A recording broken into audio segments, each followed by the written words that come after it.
পার্বত্য জেলা রাঙামাটির হাট বাজারগুলো এখন মৌসুমি ফলে সয়লাব। হাট বাজারগুলো পাকা ফলের গন্ধে মৌ মৌ করছে চারিপাশে।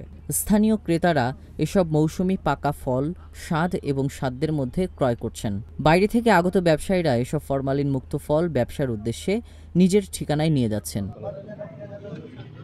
রাঙামাটি শহরের কলেজ গেট, বনরূপা, তবলছড়ি বাজারে প্রতিদিন জমে ওঠে মৌসুমি ফলের হাট বাজার। কাপ্তাই হ্রদ মারিয়ে বিভিন্ন উপজেলা থেকে চাষিরা নিয়ে আসে জেলা শহরের হ্রদের ভাসমান হাট, সমতাঘাট, পৌর ট্রাক টার্মিনাল এবং ফিশারিঘাট এলাকায়। ব্যবসায়ী এবং ক্ষুদ্র ক্রেতারা এসব ঘাট থেকে মূলত স্থানীয় পাকা মৌসুমি ফলগুলো সংগ্রহ করে থাকে।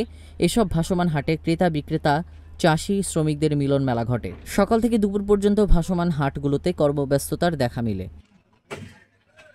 স্থানীয় বাজারগুলোতে আম্রপালি বিক্রি করা হচ্ছে প্রতি কেজি 200 টাকা থেকে শুরু করে 250 টাকা এবং রাঙ্গুইয়া জাতের আম বিক্রি হচ্ছে 150 থেকে 200 টাকার মধ্যে। পাকা কাঁঠাল বিক্রি হচ্ছে প্রতি পিস বড় 100 টাকা থেকে 150 টাকা এবং মাঝারি ছোটগুলো 150 টাকা থেকে 80 টাকায়।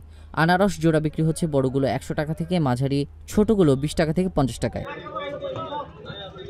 রাঙামাটির কৃষি সম্প্রসারণ অধিদপ্তরের তথ্য মতে চলতি বছর রাঙামাটি জেলায় 3,628 হেক্টর জমিতে আমের চাষ করা হয়েছে।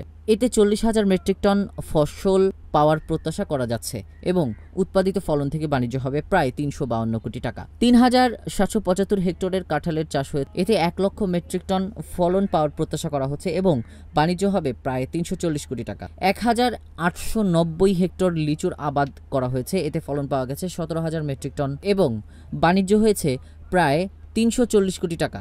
2,250 হেক্টর জমিতে আনারসের আবাদ করা হয়েছে। এতে ফলন পাওয়ার প্রত্যাশা করা যাচ্ছে 58,000 মেট্রিক টন এবং বাণিজ্য হবে প্রায় 450 কোটি টাকা।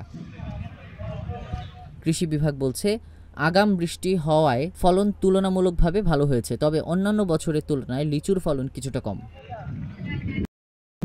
রাঙামাটি প্রতিনিধি জাহিদা বেগমের পাঠানো তথ্য ও ভিডিও চিত্রে ডেস্ক রিপোর্ট।